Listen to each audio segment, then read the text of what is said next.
मेरा फेवरेट राजा कौन सा, दो कौन सा है? मतलब इससे ज्यादा दिमाग वाला मैंने राजा नहीं देखा उन दिनों के अंदर। सुनना देखो, 1656 के आसपास की बातें। खबरें फैली कि शाहजहां बीमार है और मरने वाला है। मंत्रियों ने आके शाहजहां से पूछा कि बादशाह सलामत, कल को खुदा ना खास्ता कुछ आपके हो गया, अगला बादशाह किसको बनाना है? उसने कहा दारा। किसको बनाना है?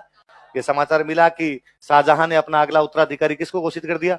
इसमें तीनों भाई नाराज हुए, औरंगजेब, मुराद और उनका कौन होते हैं पिताजी बनाने वाले? ये तो हम चारों भाई बाप के मरने के बाद लड़ेंगे, एक भाई बाकी भाइयों को मार देगा, जो जिंदा बचेगा वो क्या बनेगा? राजा। सर्वाइवल ऑफ द फिटेस्ट, पुत्र जीवितता का सिद्धांत, जो शक्तिशाली है वो क्या बनेगा? उधर से औरंगजेब अपनी सेना लेकर रवाना हो रहा है, इधर से मुराद अपनी सेना लेकर रवाना हो रहा है, इधर से हो रहा है सुजा। सुजा थोड़ा तेज पड़ा और सुजा ने अटैक किया दारा पे। किस पे अटैक किया? सुजा और दारा के बीच में जो लड़ाई होती है उस लड़ाई का नाम है बहादुरपुर का युद्ध। क्या नाम है? शाहजहां किसकी तरफ है? और शाहजहां ने अपने राजस्थान के एक राजा को भेजा कि जाओ तुम सुजा का मुकाबला करो दारा की तरफ से। मिर्जा राजा जयसिंह।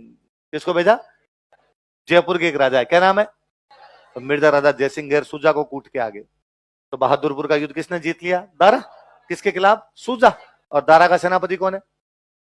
मिर्जा राजा जयसिंह। कौन है? औरंगजेब को समाचार मिला गया यार मामला गंभीर है, शक्तिशाली पड़ रहा है, और दारा पहला युद्ध तो जीत गया। औरंगजेब जगीरा था उस टाइम का, कमीनापन कूट कूट के भरा हुआ था उसने। उसने मुराद के पास मैसेज किया। किसके पास? और कहा भैया मुराद समाचार सुने कुछ? मुराद ने कहा समाचार सुने, पिताजी ने दारा को बादशाह घोषित कर दिया है और दारा ने सुजा को हरा दिया और मैं जाऊंगा, लोग मुराद कहते हैं, इसको मारूंगा पकड़ के, दारा को उल्टा लटका के पीटूंगा, मैं बनूंगा बादशाह। औरंगजेब ने समाचार किया शाबाश मेरे भाई, मैं तो यही चाहता हूं कि भाई मुराद बादशाह बने, और मुराद तुम संघर्ष करो, मैं तुम्हारे। मुराद ने कहा पर भैया आप खुद? उसने कहा अरे मैं साउथ इंडिया में राजी हूं यार, पर मैं चाहता हूं कि योग्य आदमी राजा बने, और मैं जानता हूं कि चारों में योग्य मुराद है, तो राजा कौन बनना चाहिए? तो मुराद ने कहा मेरे साथ है पक्का, मैं सेना लेके आ रहा हूं, मैं साउथ इंडिया से मध्य प्रदेश पहुंचता हूं, तो गुजरात से मध्य प्रदेश आ। मुराद कहां पर बैठा है? गुजरात। तो गुजरात से एमपी, मैं महाराष्ट्र से एमपी, यहां से दोनों आगरा पर अटैक कर लेंगे। तो खैर ये वाला प्लान सही है अपने, ये वाला कर लेते हैं अपने। उधर ये बात पता चली किसको? आपके शाहजहां को, दारा को पता चली कि दोनों भाई मिल के आ रहे हैं इस बार। कौन कौन? कौन से रास्ते से? मध्य प्रदेश होते हुए आगरा की तरफ। वापस राजस्थान के एक राजा को भेजा गया कि दोनों को साथ जाके रोको। राजा का नाम है जसवंत सिंह। क्या नाम है? और कहा मध्य प्रदेश में जाके मालवा में रोको उनको। कहां पे रोको? उसने क्यों रोकूं, क्यों जाऊं, नहीं जा रहा मैं, हमारा क्या लेना देना, तुम्हारी लड़ाई है। और शाहजहां ने कहा कि राजा मैं तुम्हें मालवा दूंगा। क्या दूंगा? मालवा बहुत पैसे वाली जगह थी, मालवा माल की जगह थी, माल ज्यादा आता था वहां से भाई साहब, इसलिए मुगल बादशाह मालवा किसी को देते नहीं थे। मालवा और गुजरात दो बहुत भयंकर पैसे वाली जगह थी। उसने कहा मैं मालवा दूंगा। जसवंत सिंह का फिर ठीक है जा रहा हूं मैं, तो सेना तैयारी कर ली। इसलिए जसवंत सिंह दोनों को रोकने के लिए गया। किस किस को? मुराद और औरंगजेब। कहां रोकने के लिए जा रहे हैं? मालवा में, उस जगह का नाम है धर्मत। क्या नाम है? तो धर्मत में कौन कौन दो भाई मिलके आ रहे हैं? रोकने के लिए कौन आ रहा है? और जसवंत सिंह साथ एक सेनापति और है कासिम खान। कौन सेनापति है?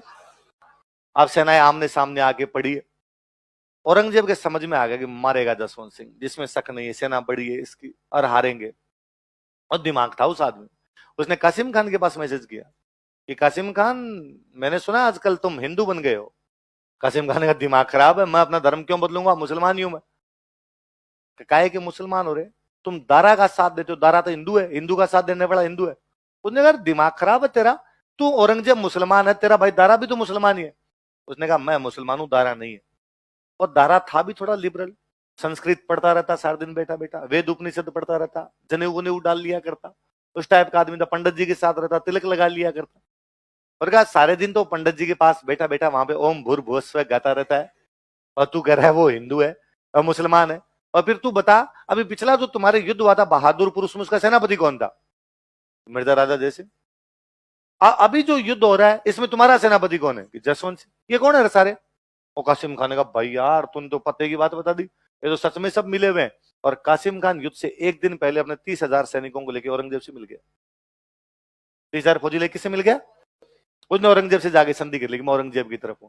अब किसी सेनापति का उधर जाना केवल सेना का लॉस नहीं है, एक लॉस तो ये कि आपके 30,000 कम, दुश्मन के 30,000 ज्यादा।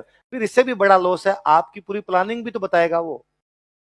आपने उसके साथ बैठ के तय किया था इतने हथियार हैं, इतने में लड़ना है, इतनी कम है, अपनी कमजोरियां भी तो पता है उसको, उसने सारी जाके बताई। पर जसवंत सिंह फिर भी लड़ता उस युद्ध के अंदर, भयंकर लड़ता धर्मत वाले। जसवंत सिंह खुद घायल हो जाता बहुत भयंकर तरीके से। जब घायल हुआ तो जोधपुर वाले मंत्री गए, और जोधपुर वाले मंत्री ने कहा, राजा तू क्यों मर रहा है रे? ये लड़ाई इन भाइयों भाइयों की है, तू बाहर चल। जसवंत सिंह ने कहा, नहीं नहीं यार, मैं युद्ध छोड़ के कैसे जा सकता हूँ? जोधपुर वाले मंत्री जबरदस्ती उठा के लाए, बाहर चल, नहीं लड़ना।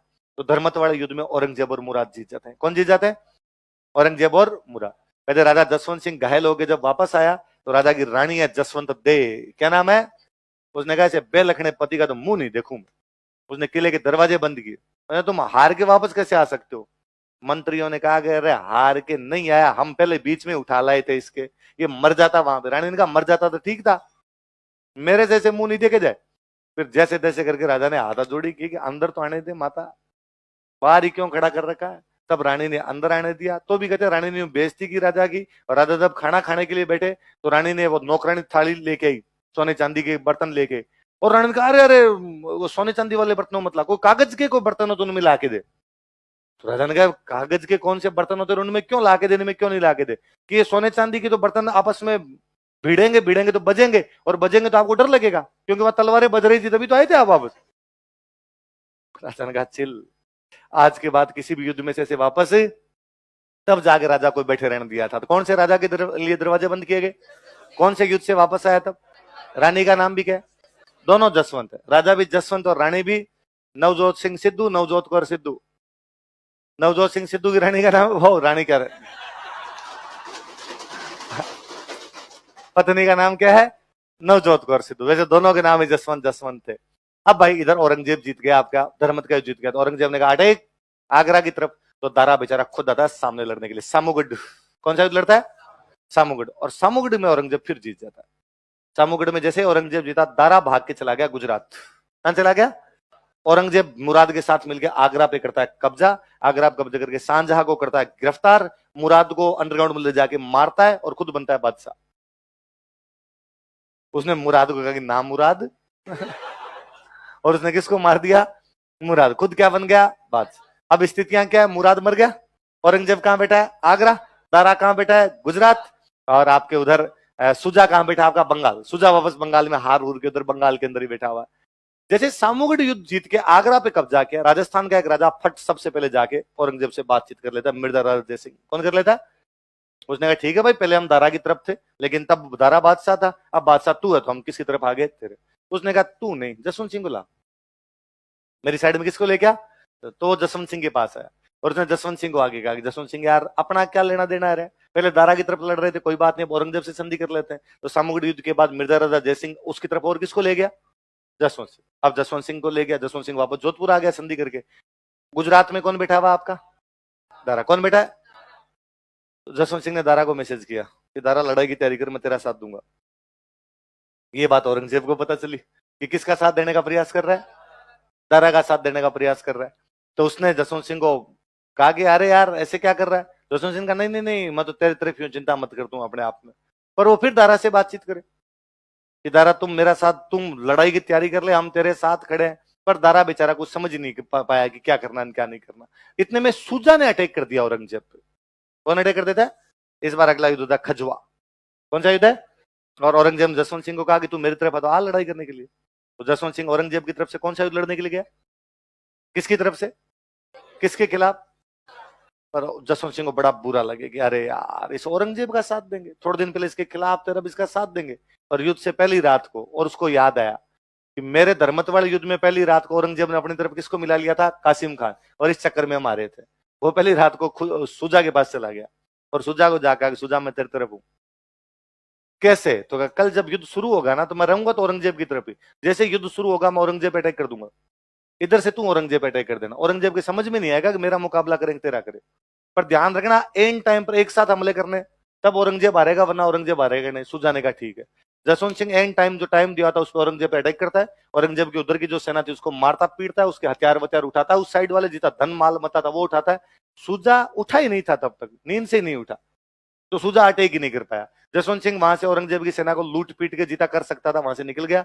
सुजा बाद में लड़ा, बाद में उठा, उठ के औरंगजेब से लड़ा, औरंगजेब ने सुजा को फिर पीट दिया। कहते जसवंत सिंह जब यहाँ इस खजवा युद्ध में औरंगजेब की सेना को लूट के यहां से निकलता है वापस, तो आगरा की जिम्मेदारी औरंगजेब ने अपने मामा जी को दे रखी थी। मामा जी का नाम था शाइस्ता खान। क्या नाम था? शाइस्ता खान को पता चला कि जसवंत सिंह खजवा को लूट के और कहां आ रहा है, आगरा की तरफ। तो शाइस्ता खान ने जहर की गोलियां मंगा ली थी कि जहर खा के मरूंगा। उसको लगा कि यदि जसवंत सिंह आगरा आएगा तो पहले तो सांझा को जेल से निकाल के बादशाह बनाएगा और मेरे को पकड़ के मारेगा। उसकी घर की जो पत्नियां थी, उसने महिलाएं थी, उन्होंने कहा कि पहले तो मर मत, जब नजदीक आए तब मर जाना, अभी तो आगरा में आया ही नहीं। पर जसवंत सिंह आगरा जाता ही नहीं। जसवंत सिंह वहां से चुपचाप कहां जाता है, वापस अपने जोधपुर आके बैठ जाता है। और जोधपुर आके वापस दारा को मैसेज करता है, आ रहा है क्या? तो औरंगजेब ने बाद में जसवंत सिंह को कहा कि मैं तेरे को गुजरात दे दूंगा, तू पंगे मत ले ऐसे। तो बाद में औरंगजेब ने क्या दे दिया इसको, गुजरात। तो दारा बेचारा भाग गया सिंध। दारा कहां भाग गया? अब ये कहां पर बैठा हुआ है, गुजरात। गुजरात लेके वापस इधर आ गया। उधर उधर वो दारा को वापस मैसेज करेगा, आ रहा है क्या? तो दारा ने हिम्मत की, दारा सिंध से आया सिरोही। कहां पे आ गया? सिरोही आया। तो सिरोही आने के बाद जसवंत सिंह को कहा, जसवंत सिंह ने कहा देख हम लड़ेंगे बाकायदा तेरे तरफ, पर तू एक काम कर, देख अकेला मत आ, बाकी राजाओं को साथ ले, अपने अकेले अकेले लड़ेंगे तो औरंगजेब के खिलाफ पार नहीं पड़ेगी। तो दारा मैसेज करता है राणा राज सिंह को। किसको मैसेज करता है? मेवाड़ महाराणा कि मुगलिया सल्तनत की पगड़ी अब तुम्हारे कदमों में है राणा राज सिंह, तुम यदि साथ नहीं दोगे तो हम हार जाएंगे, प्लीज हमारा साथ दीजिए। राज सिंह की और दारा की आपस में बनती, क्योंकि चित्तौड़ किले का पुनर्निर्माण सदुल्ला खान ने तोड़ दिया था दारा के कहने पे, इसलिए राणा राज सिंह न्यूट्रल हो गया। राणा राज सिंह किसकी साइड में? औरंगजेब। इसलिए बेचारा दारा हिम्मत करके दोराई, दोराई अजमेर के पास जगह पड़ती है, हिम्मत करके अकेला यहाँ लड़ने के लिए आया। जसवंत सिंह जोधपुर से निकलता है, इधर औरंगजेब जसवंत सिंह कर रहा है तेरी मेरे से संधि, मेरी तरफ से आ। अब जसवंत सिंह फंस गया। यदि वो दारा का साथ देता तो मरेंगे, दोनों मरेंगे, सेना बड़ी थी नहीं। औरंगजेब का साथ देना नहीं चाहता, इसलिए जोधपुर से निकलता है, बीच में बैठ गया, आगे गया नहीं। उसने कहा तबीयत खराब है। तो इस युद्ध में उसने भाग ही नहीं लिया। दोराई वाले में वापस औरंगजेब जीत गया। उसने दरासी को पकड़ा और दरासी को पकड़ के मार दिया। अब केवल कौन बचा हुआ है? खजवा वाले युद्ध के अंदर सूजा जीता था, सूजा जीतने के बाद सूजा हारा था, सूजा हारने के बाद बेचारा भाग गया, मणिपुर की साइड चला गया। तो उसका पता ही नहीं चला अंतिम समय तक कहां गया कहां नहीं गया। तो जसवंत सिंह इनके दो युद्धों में लड़ा था। कौन कौन से दो युद्धों में? धर्मत और खजुआ। कौन कौन से युद्धों में? हेडिंग डालो। फाइनली दोराई वाला युद्ध होता है। दोराई वाले युद्ध के अंदर जो औरंगजेब है वो दारा सिकों को हरा देता है, दारा सिकों को पकड़ के मार देता है। अब औरंगजेब का विरोध करने वाला कोई भी नहीं। औरंगजेब आगरा के अंदर राज कर रहा है। औरंगजेब को सबसे भयंकर टक्कर यदि कहीं से मिल रही है तो वो मिल रही है साउथ इंडिया। कहां से मिल रही है? क्योंकि साउथ इंडिया में एक नया सितारा चमक रहा है इन दिनों, महाराज छत्रपति शिवाजी। कौन है? महाराज छत्रपति शिवाजी। औरंगजेब को लगा किसी शक्तिशाली कमांडर को भेजा जाना चाहिए जो वहां पे जाके कुछ कर सके, और औरंगजेब ने अपना कमांडर भेजा शाइस्ता खान। किसको भेजा? और शाइस्ता खान औरंगजेब का मामा है। ये वही शाइस्ता खान है जो जसवंत सिंह से डर से एक बार जहर की गोलियां खाने के लिए तैयार हो गया था, कल मैं बता रहा था। शाइस्ता खान साउथ में, शाइस्ता खान गजब का सेनापति है। उसने शिवाजी से पुणे का किला छीन लिया। कौन सा किला छीन लिया? पुणे का किला। शिवाजी का कभी बचपन बीता था वहां पर, शिवाजी की इच्छा की पुणे वापस जीता जाए, लेकिन पुणे में उसकी पार नहीं पड़ रही। शाइस्ता खान कब्जा करके बैठा है। औरंगजेब को लगा थोड़ा मामला और कड़ा किया जाए साउथ इंडिया के अंदर, इसलिए शाइस्ता खान की सहायता के लिए भेज दिया जसवंत सिंह को। किसको भेज दिया? अब शाइस्ता खान पहले से कमांडर, एक कमांडर और कौन चला गया? जसवंत। जसवंत सिंह ने वहां जाके शिवाजी से बात की। किसे बात की? कि पुणे चाहिए? उसने कहा हाँ चाहिए। तो क्या घुस जा किले के अंदर? तो उसने कहा यार ऐसे तो घुस नहीं सकता, मैं शाइस्ता खान का पहरा है। तो उसने कहा देख मैं मुगलों का सेनापति हूं, तो मैं तेरे को मुगल सैनिकों की ड्रेस दे दूंगा। क्या दे दूंगा? तू अंदर घुस जा। शिवाजी ने कहा ये ठीक है। तो उसने 400 मुगल सैनिकों की ड्रेस पहुंचाई। शिवाजी एक दिन 400 सैनिक लेके पुणे के किले में आया। गेट कीपर ने पूछा कौन हो? मुगल सैनिक है, जा रहे थे इधर से, रात हो गई तो अंदर आना चाहते हैं। ड्रेस उसने देखी बेचारे, उसने अंदर आने दिया। अंदर जाके शिवाजी जो है वो शाइस्ता खान की छाती पे बैठ गया था और शाइस्ता खान का अंगूठा काट लेता है और कहा आज तो अंगूठा काटा, अगली बार गर्दन काटेंगे। पुणे के आसपास नहीं दिखना चाहिए। शाइस्ता खान को भगा दिया वहां से, पुणे किले पर कब्जा कर लेता है शिवाजी 400 सैनिकों से। शाइस्ता खान भाग के गया औरंगजेब के पास। उसने औरंगजेब को जाके कहा कि यार मुझे ऐसे ऐसे शिवाजी ने निकाल दिया। तो औरंगजेब ने कहा तो बेलखना है, तुम ऐसे कैसे निकाल दिया? तो कहा तुम्हारे उस जसवंत सिंह के चक्कर में निकाल गया। औरंगजेब ने कहा नहीं, जसवंत सिंह की कोई गलती नहीं है और तुम मरा होगा, कोई गलती की होगी, और आज के बाद मुझे चेहरा दिखा दिया तो देख लेना। शाइस्ता खान का ट्रांसफर किया बंगाल। बेचारा शाइस्ता खान बंगाल में मरा, वापस ही नहीं आ पाया। औरंगजेब ने अपने एक बेटे को वहां पे सेनापति बना के भेज दिया, मुअज्जम। कौन बेटा है? मुअज्जम नाम का। अब मुअज्जम सेनापति, साथ में वहां कौन बैठा है? जसवंत। अब जसवंत सिंह ने मुअज्जम को कहा कि तू बादशाह बनना चाहता है क्या? तो मुअज्जम ने कहा हाँ। तो कहा तेरे बाप के खिलाफ बगावत कर दे। इसलिए मुअज्जम साउथ इंडिया में किसके खिलाफ बगावत कर देता है? औरंगजेब। अब जाके औरंगजेब के समझ में आई कि ये मामले कर कौन रहा है, तो उसने जसवंत सिंह साउथ से ट्रांसफर किया गुजरात। कहाँ किया कि तो गुजरात जा, तो यार फालतू पंगे लेता रहता, डायरेक्ट तो बेचारा कह नहीं पाया, उसने गुजरात भेजा इसको। ये गुजरात आया, गुजरात आके औरंगजेब बोला यार गुजरात जोधपुर के पास में। अच्छा, मुगलों की एक नीति हमेशा ये थी कि राजस्थान के किसी भी राजा को उसकी मूल रियासत के नजदीक ना रखा जाए। गुजरात में रखोगे तो जोधपुर के नजदीक है, शक्तिशाली हो जाएगा। साउथ इंडिया पटक दो, जोधपुर से दूर है। बंगाल भेज दो, कश्मीर भेज दो, पंजाब भेज दो, दूर दूर रहेंगे हमेशा। तो कहा इस जसवंत सिंह को तो और दूर भेजा जाए, इसलिए भेज दिया काबुल। कहां भेज दिया? अच्छा, काबुल में औरंगजेब की पार भी नहीं पड़ रही थी, उसे शक्तिशाली कमांडर भी चाहिए था। जसवंत सिंह शक्तिशाली कमांडर भी है, वो तो जाके सीमा भी संभाल लेगा और दूर रहेगा तो अपने खिलाफ पंगे भी कर नहीं पाए। और मान लो काबुल में विद्रोह कर भी देता है तो काबुल से आगरा दूर पड़ता है, काबुल से बाद में जोधपुर दूर पड़ता है। विद्रोह कर भी दिया तो अपने विद्रोह को क्या कर लेंगे, दबा ले। तो अब जसवंत सिंह कहां चला गया? काबुल।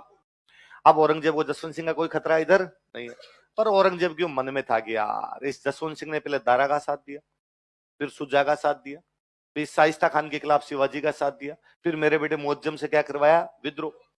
और फिर जसवंत सिंह एक नीति पर और आया हुआ था कि मैं मंदिर नहीं तोड़ने दूंगा।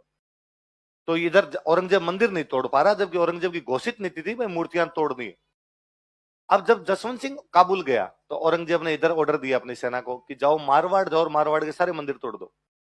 उसको लगा यार पिछले जो जो अपने साथ कांड हुए ना उनका मौका लेने का, उनका बदला लेने का मौका यही। और अब जसवंत सिंह तो वहां काबुल बैठा, वहां से वापस मंदिर बचाने के लिए आ नहीं सकता, और आएगा तब तक तोड़ ताड़ देंगे, एक साथ ही बदला कंप्लीट हो जाएगा अपना। तो उसने वहां से सेना रवाना कर दी, भाई मारवाड़ जाओ और मारवाड़ जाके सारे मंदिर क्या कर दिए जाए। तो अब जसवंत सिंह वहां काबुल बैठा बैठा बाढ़ पकड़े अपने, करे क्या? काबुल से जोधपुर जाओगे तब तक तो मंदिर टूट जाएंगे, आपके पास और कोई इलाज है नहीं। अब जसवंत सिंह गतम गत के अंदर यार क्या किया जाए क्या नहीं किया जाए। फाइनली उस बंदे के दिमाग में एक चीज आई, उसने ऑर्डर जारी किया काबुल की सारी मस्जिदें तोड़ दी जाए। ये बात इधर औरंगजेब को पता चली कि उसने क्या ऑर्डर जारी कर दिया, क्या तोड़ दी जाए। औरंगजेब ने फटाफट कहा बापूड़ा मस्जिद के हाथ मत लगा देना, ये मौलवी सारे मेरे खिलाफ हो जाएंगे, कल ही हटा देंगे। तो उसने कहा सेना वापस मंगा, एक भी मंदिर के खरोंचाई तो काबुल नहीं, मैं ईरान तक की एक भी मस्जिद नहीं छोड़ूंगा, सारी की सारी मस्जिद जमींदोज की जाएगी। औरंगजेब अपनी सेना को वापस बुलाता है, वो अपना ऑर्डर वापस लेता है, मारवाड़ के मंदिर बसते हैं काबुल की। फिर वो काबुल में मरता है औरंगजेब, जसवंत सिंह। जब जसवंत सिंह काबुल में मरता है तो औरंगजेब पार्टी देता है। औरंगजेब कहता है कुफर का दरवाजा टूटा है। किसका दरवाजा टूटा? इतने दिन तक जो मूर्ति पूजा का समर्थन कर रहा था, हमारा विरोध कर रहा था, वो दरवाजा आज क्या हो गया है, टूट गया। देखो कहते हैं कि भाई जसवंत सिंह जब औरंगजेब के दरबार में था, एक दिन औरंगजेब ने अपने दरबार के अंदर कहा कि मुझे शेरों की लड़ाई देखनी है, कई दिन हो गए शेरों की लड़ाई देखे हुए, मेरे पास तो मेरा शेर, आप में से किसी के पास शेर है लड़ाई करवाने के लिए? जसवंत सिंह ने हाथ खड़ा कर दिया। जसवंत सिंह ने कहा मेरे पास है, कल ले आऊंगा। अगले दिन औरंगजेब अपना सच्ची मुच्ची का शेर लेके आ गया। उन्होंने जसवंत सिंह को कहा, जसवंत सिंह ने कहा मैं सोचा मजाक कर रहा है, यहाँ कौन सा शेर पड़ा है। तो औरंगजेब ने कहा फिर कहने की जरूरत क्या थी, तब तो लोगों के बीच में बड़ी बड़ी बातें कर लेते हो। तो जसवंत सिंह से सुना नहीं गया, उसने अपना 15 साल का लड़का पास में खड़ा था पृथ्वी सिंह, उसने कहा मेरा शेर तो यही है, तो इसकी बात कर रहा था, लड़वा ले।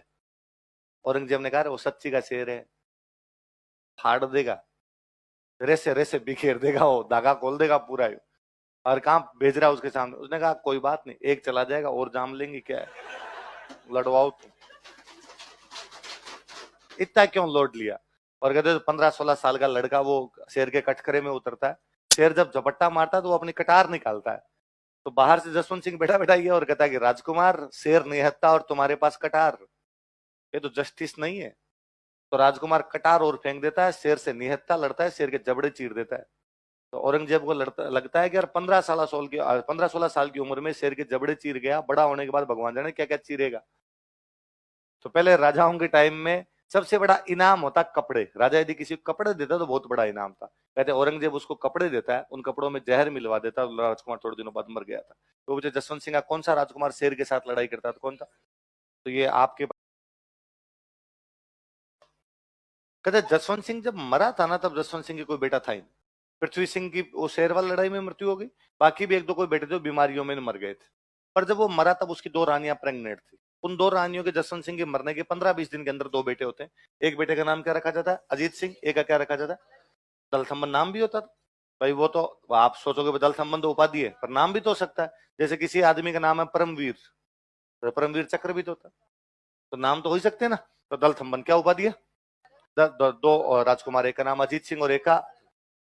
अब वहां जोधपुर के जो मंत्री वगैरह थे वो वहीं काबुल के अंदर थे जसवंत सिंह जी के। जसवंत सिंह जी का अंतिम संस्कार किया, वेट किया कि भाई रानिया प्रेग्नेंट है, काबुल हो जाए इनकी, फिर यहाँ से चलते हैं। दोनों के बेटे हुए अजीत और दलथम्बन। बड़ा कौन है इनके अंदर? अजीत सिंह। तो जोधपुर वालों ने कहा कि भाई ठीक है, अब अपने जोधपुर चलते हैं और जोधपुर चल के किसको राजा बनाते हैं? अजीत सिंह। जोधपुर वालों का जो नेता वहां प्रतिनिधित्व कर रहा है, जो मुख्यमंत्री है, उनका नाम है दुर्गादास राठौड़। क्या नाम है? तो दुर्गादास राठौड़ वहां से दोनों रानियों को, दोनों बच्चों को, बाकी परिवार के लोगों को लेके वहां से निकलते हैं। काबुल से ये लोग आते हैं लाहौर। कहाँ थे? जब ये लाहौर पहुंचे तब औरंगजेब को समाचार मिले। औरंगजेब जब ये कहता आज कुफर का दरवाजा टूट गया, इसका कारण है कि औरंगजेब राजी होता है भाई जसवंत सिंह मर गया और जसवंत सिंह के बेटा तो है नहीं, तो मैं जोधपुर पे कब्जा कर लूंगा। तो वो जसवंत सिंह जो आजीवन मेरे खिलाफ लगा रहा, उसके मरने के बाद मैं जोधपुर पे क्या कर लूंगा? कब्जा। लेकिन जब ये लोग लाहौर पहुंचे तो औरंगजेब को पता चलता है कि एक नहीं दो बेटे हैं, और वो तो उनको जोधपुर लेके जा रहे हैं, उनको क्या बनाएंगे वहां ले जाके? राजा। तो औरंगजेब ने दुर्गादास को मैसेज किया कि दुर्गादास जी, जोधपुर बाद में जाना, पहले दिल्ली आओ और दिल्ली आके कोई बातचीत करनी है, फिर चले जाओ। लगा यार बादशाह को आदेश देता होगा। तो ये लोग लाहौर से कहां चले गए? दिल्ली। पूछा औरंगजेब से कि हाँ भाई बताओ क्या करना है? औरंगजेब ने कहा अभी तो रेस्ट करो एक बार, बाद में देखेंगे क्या करना है। तो दिल्ली में किशनगढ़ के राजा हुआ करते रूप सिंह। कौन थे? उनकी हवेली थी, रूप सिंह राठौड़ की हवेली। किसकी हवेली? उस रूप सिंह राठौड़ की हवेली में कहा कि वहां जाके रुक जाओ। तो ये लोग वहां पे जाके रुके, और वहां जाके रुकने के बाद औरंगजेब ने अपनी सेना लगाई चारों तरफ और कहा अजीत सिंह को एक ही सूरत में जोधपुर का राजा बनाऊंगा कि अजीत सिंह मुसलमान बन जाए। यदि अजीत सिंह को मुसलमान बनाने के लिए तैयार हो तब तो जोधपुर का राजा बन जाओ, और यदि मुसलमान बनाने के लिए तैयार नहीं तो मैं मार दूंगा। दुर्गादास ने कहा यार ऐसे कैसे हो सकता है, हम धर्म कैसे चेंज कर ले? उसने कहा हाथों हाथ जवाब नहीं देना, सोच के दो। बैठे रहो 5-7 महीने अंदर, कोई दिक्कत नहीं, सोच के आराम से जवाब दे देना। अब ये अंदर बैठे, औरंगजेब बाहर सेना लगाए बैठा। ये बातचीत करने के लिए जाए थोड़े दिनों में, यार मत कर ऐसे, जाने दे हमें यहाँ से और हमें राजा बनाने दे अजीत सिंह को। औरंगजेब ने कहा कि ना, जोधपुर मेरा है, या तो अजीत सिंह मुसलमान बनेगा तो बनेगा, वरना मैं तुमको मार दूंगा और जोधपुर पे क्या करूंगा? फाइनली इनके समझ में आई कि औरंगजेब पार तो पड़ने नहीं देगा।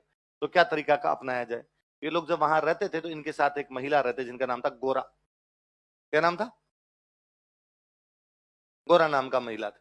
पहले राजकुमारों की देखभाल के लिए महिलाएं हुआ करती खूब सारी, तो गोरा दहाई माँ थे। क्या थे? जैसे पन्ना थे दहाई माँ, वैसे गोरा क्या है? दहाई। अब वहां इतने लोग रहते हैं तो भाई कोई आदमी सामान लेने के अंदर बाहर भी तो आता जाता ही है। तो गोरा कई बार, उन गोरा के खुद के जो बच्चा था उसको लेके बाहर कई बार घूमते रहते। तो गोरा को कहा कि गोरा आप तो खुद वाले बच्चे को लेके मत घूम, अजीत सिंह को लेके बाहर घूम, 2-3 दिन इसको खिलाने के लिए बाहर लेके जान। इन इन बाहर जो गेट कीपर्स खड़े हैं, जो बाहर सिक्योरिटी गार्ड खड़े हैं, इनको ये लगना चाहिए तो अपने बेटे को खिला रही है, कि रोने लग गया टाबर तो बाहर खिलाने के लिए लेके आइए। 3-4 दिन इनके नजरों में रहना चाहिए ताकि तू निकले तो इनको डाउट नहीं हो। तो कहा ठीक है। अब वो 3-4 दिन तक बच्चे को इधर उधर ले। अब छोटा टाबर था तो कोई कौन देखे कि इसका है एक दूसरे का, वे खिलाती होगी, पहले ही खिलाती थी अभी खिला रही होगी। एक बंदे और है जिनका नाम है मुकुंदास खिंची। क्या नाम है? इन मुकुंदास खिंची को व्यवस्था दी गई कि भाई आप जो है ये जो बाहर सिक्योरिटी गार्ड खड़े हैं इनका ध्यान भटकाओगे, इनको थोड़ा सा डिस्ट्रैक्ट करोगे, और जब आप इनको डिस्ट्रैक्ट करोगे तब हम आधे लोग यहाँ से बाहर निकलेंगे, आधे लोग हवेली के अंदर रहेंगे, आधे लोग यहाँ से बाहर निकलेंगे, अजीत सिंह को लेके निकलेंगे यहाँ से। दलथम्बन की डेथ हो गई थी, दलथम्बन बीमार होता है, बीमार होकर डेथ हो जाती है, तो अजीत सिंह को लेके निकलेंगे। और जब अजीत सिंह को लेकर निकलेंगे हम आधे लोग, तो हम भी आधे लोग सारे साथ नहीं रहेंगे। थोड़े 15-20 किलोमीटर जाने के बाद 10-15 लोग रुक जाएंगे, फिर 15-20 लोग रुक जाएंगे, फिर 15-20 लोग रुक जाएंगे। फाइनली दुर्गादास राठौड़ एक ऐसे व्यक्ति होने चाहिए जो मारवाड़ पहुंचेंगे अजीत सिंह को लेके, बीच में बाकी सारे मरते हैं तो मरे, एक आदमी वहां तक पहुंच जाना चाहिए। एक बार यदि मारवाड़ पहुंच गए फिर अपने हिसाब से डिसीजन लेंगे। औरंगजेब की कैद से निकलना जरूरी है। एक दिन शाम को मुकुंदास खिंची ने बाहर जो लोग खड़े थे, गेट कीपर्स खड़े थे, उनको कहा कि मुझे सांप का खेल दिखाना आता है। कौन सा गेम दिखाना था? तो उन्होंने कहा चलो देख लेते हैं। इसलिए वो सपेरे का गेम देखने के लिए उधर साइड में, मैं नागिन तू सपेरा टाइप का। और भारत की जनता वैसे निकम्मी है जी, जैसी भी देखने के लिए इकट्ठी हो जाती है। अपने कोई गाड़ी बेच लेता है ना गांव में, तो 15-20 लोग पीछे खड़े रहते, आण दे बस बस बस साइड, इन्हें इन्हें। उसमें जब लोगों के पास टाइम पड़ा रहता, सपेरे का गेम तो इंटरेस्टिंग होता है यार फिर भी थोड़ा। तो जनता उधर देखती रही। गोरा धीरे से उस बच्चे को लेकर निकलती है, दुर्गादासन आदि लोग निकलते हैं। कई देर बाद में उन मुगल सैनिकों को समझ में आया कि भाई साहब सांप वाला गेम तो हो गया अपने साथ, और बच्चे को लेके कौन निकल गए? गोरा और दुर्गादास निकल गए। किसकी सहायता से? मुकुंदास खिंची। देखो कहते हैं हम मुगल सैनिक भाग के गए औरंगजेब के पास, उन्होंने औरंगजेब कहा कि साहब गुस्ताखी माफ, लेकिन गलती तो हो गई, हम तो उधर गेम देखने में बिजी रहे, दुर्गादास उसको लेके। औरंगजेब ने कहा अब जो हो गया, इस बात को यहीं दबाओ, और कोई नहीं बताएगा कि यहां से लेके निकल गया, पीछा करो और पकड़ के लाओ, और कोई ये बात खबर फैलनी नहीं चाहिए इधर। पीछा किया इन लोगों ने, लेकिन वो जो सेना बीच बीच के अंदर खड़ी थी, 15 सैनिक 15 सैनिक 15 सैनिक खड़े थे, वो मुगलों को रोकते हैं। इतनी देर तक रोकते हैं ताकि आगे आगे जाने वालों को टाइम मिल जाए निकलने का। गजब की लड़ाई है कि दिल्ली से मारवाड़ के बीच में उन 15-15 वीरों ने अपने जीवन की आहुतियां लगा दी, केवल इस वजह से कि एक छोटे से बच्चे का, जो अगला मारवाड़ का राजा है, उसका जोधपुर पहुंचना जरूरी है। खूब सारे लोग ये बीच में मरे, 200-250 लोग मरते हैं, लेकिन मुगलों को अजीत सिंह के पास तक पहुंचने नहीं देते। औरंगजेब को पता चला कि यार हाथ भी नहीं आया वो अपना, तो फाइनली औरंगजेब ने अगले दिन, औरंगजेब दरबार के अंदर गया, एक छोटे से बच्चे को लेके गया, और उसने जाके कहा कि भाई रे सुनो सारे, तो मैंने कहा था उस दुर्गादास को कि अजीत सिंह को मुसलमान बना दिया जाए तो मैं उसको जोधपुर का राजा बना दूंगा, लेकिन वो तो भगोड़े निकले रे, खुद ही रात को भाग गए सारे, बच्चे को यहीं छोड़ गए। लेकिन जसवंत सिंह मेरे दोस्त थे, मैं इस बच्चे का पालन पोषण करूंगा, आज के बाद इस बच्चे का नाम है मुहम्मदी राज। क्या नाम है? तो उसने एक नकली अजीत सिंह बनाया, और नकली अजीत सिंह का नाम क्या रख दिया? मुहम्मदी राज। और कहा इसकी मार वो तो सारे निकल गए, अब इस बच्चे को संभालेगा कौन? तो कहा मेरी बेटी संभालेगी। बेटी का नाम था जेबुनिसा। क्या नाम था? अपनी बेटी को कह दिया भाई तू संभाल ले इस बच्चे को, और बच्चे का नाम बदल के क्या कर दिया? लिखो। तथा इसे अपनी बेटी जेबुनिसा को सौंप दिया। जेबुनिसा फ्री बेटी थी, तो टाबर तो संभाल और कुछ तो नहीं करे। किसको सौंप दिया था? मुगल अपनी बेटियों की शादी नहीं करते थे, मुगलों की सारी राजकुमारियां कुंवारी मरती थी। तो मुगलों को हमेशा डर था कि भाई भाई लड़के आपस में राज प्राप्त करते हैं, यदि बहनों की बेटियों की शादी करनी शुरू कर दी तो जमाई और आ जाएंगे। इसलिए हुमायूं की बहन थी गुलबदन बेगम, उसकी शादी की हुई थी, तो बाबर जब मरा था तो हुमायूं से राज मांगने के लिए गुलबदन बेगम का पति आ गया था। उसके बाद नियम ही बनाया करनी नहीं है, ऐसे ही रहनी चाहिए। तो फिर कुंवारी मरा करती थी, तो फिर जैबुनिसा फ्री बेटी थी, फ्री बैठती तो और टाबर तो संभाल लेगी। किसको संभालती थी बाद में? मोहम्मद। अब इधर जोधपुर लेके आ गए अजीत सिंह पर, अब क्या करे भाई, कहां पर इसको रखे? हमने पढ़ा था बीच में सिरोही के कालिंद्री गांव में, है ना, सिरोही के राजा बेरी साल ने अजीत सिंह को शरण दी थी, पढ़ा था। वहां कोई एक पंडित जी थे जिनका नाम था जयदेव पुरोहित। क्या नाम था? जयदेव पुरोहित की जो वाइफ थी वो अपने पीहर गई हुई थी, और उनके वहां पर बेटा हुआ था। तो दुर्गादासन ये जयदेव पुरोहित के पास जाते हैं, और जयदेव पुरोहित को जाके कहते हैं कि भाई अजीत सिंह तेरी वाइफ को दे, और वापस यहाँ लेके आ जा तेरी वाइफ को तुम्हारे गांव में, और यहाँ आके बताना है कि 2 बेटे जुड़वे हैं, 2 टाबर हुए हैं। तो किसी को डाउट भी नहीं होगा, लगेगा यार बच्चे हुए थे, पियर गई थी, बच्चे हुए होंगे, और यहाँ पे पालन पोषण करो। और मुकुंदास खिंची की वहां पोस्टिंग की, ध्यान रखना है, मुगलों को थोड़ा बहुत भी डाउट हो, तुम्हें लगे कोई घूम रहा है पता लगाने के लिए, तो अपने जगह क्या कर देंगे? चेंज। तो अजीत सिंह को कौन से गाँव में रखा गया? कालिंद्री। कहाँ पे? क्योंकि अजीत सिंह का क्या किया? अब कुल मिला के मेवाड़ मारवाड़ दोनों इकट्ठे हो गए, किसके खिलाफ? औरंगजेब। किसके खिलाफ? औरंगजेब के खिलाफ दोनों इकट्ठे होते हैं, इकट्ठे होकर लड़ाई करने की कोशिश करते हैं। देबारी का युद्ध होता है 1680 में। कौन सा युद्ध होता है? देबारी। देबारी कहां पड़ता है? देबारी समझौते वाला पड़ा था, देबारी, वही देबारी, वहां देबारी में युद्ध होता है। मेवाड़ मारवाड़ इकट्ठे होकर किससे लड़ते हैं? औरंगजेब। और औरंगजेब जीत जाता है। औरंगजेब मेवाड़ मारवाड़ की संयुक्त सेना को क्या कर देता है? वो तो पूरी फौज झोंक रखेगी, नहीं मारवाड़ तो देना ही नहीं है, और मेवाड़ वाले सहायता कर रहे हैं, तो इन पर और हमले किए जाए। लिखो। जब इनको हरा देते तो इनको समझ में आएगी यार अकेले अकेले तो ऐसे लड़ेंगे तो औरंगजेब के खिलाफ पार नहीं पड़े। 1680 में एक और झटका लगता है, राज सिंह जी की डेथ हो जाती है। 1680 में राज सिंह की भी डेथ हो गई। उधर राजा कौन बन गए? जय सिंह। कौन बन गए? अच्छा, पहले राज सिंह ने, दुर्गादास ने सोच लिया कि यार अकेले पार नहीं पड़ेगी तो क्या किया जाए। तो दुर्गादास का एक बेटा, सॉरी औरंगजेब का एक बेटा, उसका नाम है अकबर। क्या नाम है? किसका बेटा है? नाम क्या है? उसके अपने राजस्थान पोस्टिंग है। और दुर्गादास जी और राज सिंह ने उसके पास समाचार भिजवाए कि मुगल बादशाह बनना चाहता है। उसने कहा हाँ, पर पिताजी के मरने के बाद मैं मेरे भाइयों को मारूंगा और मेरे भाइयों को मार के बनूंगा।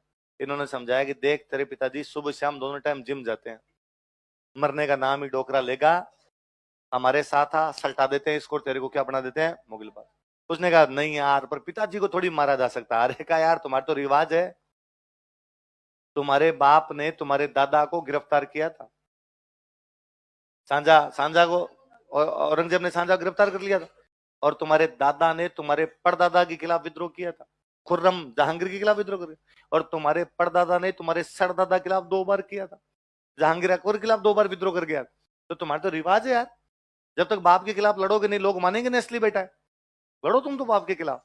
तो अकबर इनके चक्कर में आता है, अकबर औरंगजेब के खिलाफ क्या कर देता है? विद्रोह। लिख लो। मिलके मेवाड़ वाला जय सिंह, इधर दुर्गादास और अकबर, तीनों मिलके औरंगजेब पे अटैक करते हैं अजमेर। औरंगजेब का अड्डा कौन सा है? अजमेर। अजमेर अटैक करता है और बेचारा औरंगजेब उस समय अपनी थोड़ी सी सेना के साथ और अजमेर में आया हुआ, तो औरंगजेब को मारते मार के क्या कर लेते हैं, कब्जा कर लेते हैं मुगलिया सल्तनत पे अपने। पर औरंगजेब में दिमाग था, भयंकर भयंकर वाला दिमाग था उस आदमी में। और औरंगजेब ने, अकबर का एक सेनापति है तहवूर खान। कौन सा सेनापति है? तहवूर खान। तहवूर खान अकबर का सेनापति है, अकबर के साथ रहता है। तहवूर खान के पास मैसेज पहुंचाया कि तहवूर खान, मैंने सुना है कि अकबर दुर्गादास और जयसिंह दोनों के साथ मिलकर मेरे पर आक्रमण करने वाला है और तुम उसके सेनापति हो। तहवूर खान ने कहा आक्रमण नहीं है, मार देंगे हम तेरे को। और अकबर, अकबर मत बोल, मुगल बादशाह अकबर बोल। औरंगजेब ने वापस समाचार भिजवाया कि तेरे बीवी और बच्चे आगरा बैठे हैं। कहाँ बैठे हैं? यदि शाम से पहले पहले गठबंधन नहीं तोड़ा गया इनके बीच का, तो तेरे बीवी बच्चों के पकौड़े बना के खा जाऊंगा, तेल में तल दूंगा उन सबको। अब अपने लुगाई टाबरों के सामने सब कुछ झुकना पड़े भाई। और तहवूर खान को बेचारे लगा यार क्या किया जाए। और तहवूर खान उस दिन शाम को दुर्गादास जी के पास गया और दुर्गादास जी को जाग कहा कि दुर्गादास जी, कई दिन से मेरे मन में एक बात थी, बताना चाहता था। आप बहुत सीधे सज्जन सरल आदमी हो, आप नहीं समझ पाओगे चालाकियों को। अकबर और औरंगजेब दोनों मिले हुए हैं। अकबर आपके सामने झूठा मूठा ही साथ में आया हुआ है। ये आप दोनों को पकड़ के, आपको और जय सिंह दोनों को पकड़ के औरंगजेब को देगा, औरंगजेब आप दोनों को फांसी लगाएगा। और मेवाड़ मारवाड़ दोनों पर कौन कब्जा कौन करेगा? औरंगजेब को लग रहा है ऐसे तो पार पड़ेगी नहीं, चालाकी से काम लिया जाए। और दुर्गादास ने कहा नहीं नहीं यार, ये थोड़ी हो सकता, अकबर हमारे साथ है। अरे सर, मैं तो 24 घंटे उसके साथ रहता हूँ, मैं तो बातें जानता ही हूँ।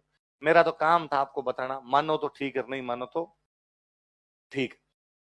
तो दुर्गादास जी को लगा कि यार क्या किया जाए। तहूर खाने का एक काम और करो, चेक कर लो जाके, अकबर से बातचीत करो। आप तो उम्र खाए हुए आदमी हो, अकबर से थोड़ी बातचीत करोगे पता चल जाएगा अकबर क्या चाहता है। क्या? ठीक। दुर्गादास जी गए अकबर के पास। अकबर का जो गेट कीपर था उसको तहवूर खान रुपए दे के गया था कि साम दाम दंड भेद येन केन प्रकारेण। अकबर और दुर्गादास की मुलाकात। दुर्गादास जी गए, उन्होंने गेट कीपर को जाकर कहा कि भाई अकबर को कहो मैं मिलने के लिए आया। उसने कहा नहीं, शहजादे का सर दर्द कर रहा है। शहजादा सो गया और कह के सोया था कि मुझे कोई भी डिस्टर्ब। अरे तू जाके कह कि दुर्गादास आया, तो आपके लिए स्पेशल मना किया है। तो दुर्गादास जी आए तो कहना कि सुबह मिलेंगे। अब दुर्गादास जी का दिमाग खराब हुआ कि सुबह तक औरंगजेब सेना लेके आ जाएगा, ये बाप बेटे मेरे को जय सिंह दोनों को पकड़ लेंगे। दुर्गादास जी ने जय सिंह को समाचार भेजा कि जय सिंह जी, मामला बिगड़ गया, हमारे साथ धोखा हो गया है। रातों रात दुर्गादास जी अपनी सेना लेके अजमेर से जोधपुर की तरफ, जय सिंह अपनी सेना लेके अजमेर से उदयपुर की तरफ।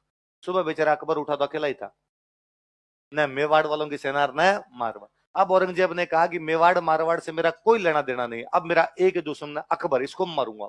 अकबर ने कहा अब क्या किया जाए। अकबर भागा बेचारा दुर्गादास की तरफ, अंकल मरवा दिया यार, आपके चक्कर में विद्रोह किया था। हालांकि इनको पता भी चलता कि धोखा हो गया, ऐसा कुछ भी नहीं था, लेकिन तब तक स्थितियां इनके हाथ से निकल चुकी थी। औरंगजेब अब बड़ी सेना इकट्ठी कर चुका था। अब दुर्गादास जी ने कहा अकबर को कि अकबर, अब अपनी मारवाड़ में पार नहीं पड़ेगी, तो अब क्या किया जाए, अब कहां चले, अब अपने कौन बचा सकता है? कि अब अपने को एक ही आदमी बचा सकता है, कटप्पा। साउथ इंडिया में महाराज शिवाजी के बाद में नए महाराज बने हुए थे, महाराज छत्रपति संभाजी। कौन थे? महाराज छत्रपति। मुगलों की ईंट से ईंट बजा रहे थे, यज्ञ पिता के यज्ञ पुत्र थे संभाजी। और कहा अब अपने संभाजी के पास चलते हैं। इसलिए दुर्गादास और अकबर दोनों मुगल सेना को छकाते हुए मारवाड़ से मालवार, मालवा से महाराष्ट्र पहुंच जाते हैं। इसके पास में आगे की कहानी मैंने कुछ बताई थी कि औरंगजेब को जब पता चला कि मेरे 3 दुश्मन एक साथ साउथ इंडिया में इकट्ठे हो गए, इसलिए औरंगजेब जल्दबाजी में जय सिंह के साथ समझौता करता है और ये मेवाड़ मारवाड़ छोड़ के कहां जाता है? South India. और एक बार औरंगजेब साउथ गया, उसके बाद अपनी जिंदगी में वापस नहीं आ पाया। तो ये अब 1680 के आसपास में साउथ जाता है, 1707 में मरता ही है। जिस प्रकार नेपोलियन स्पेन गया था, स्पेन से बाहर नहीं निकल पाया था, वैसे औरंगजेब कभी दक्षिण भारत से निकल, जिस प्रकार नेपोलियन के पतन के लिए स्पेन जिम्मेदार था, वैसे औरंगजेब के पतन के लिए दक्षिण भारत जिम्मेदार था। दक्षिण भारत में कौन कौन गए? दुर्गादास और अकबर। किसके पास? लिखो, क्या क्या लिखी थी लास्ट लाइन क्या थी?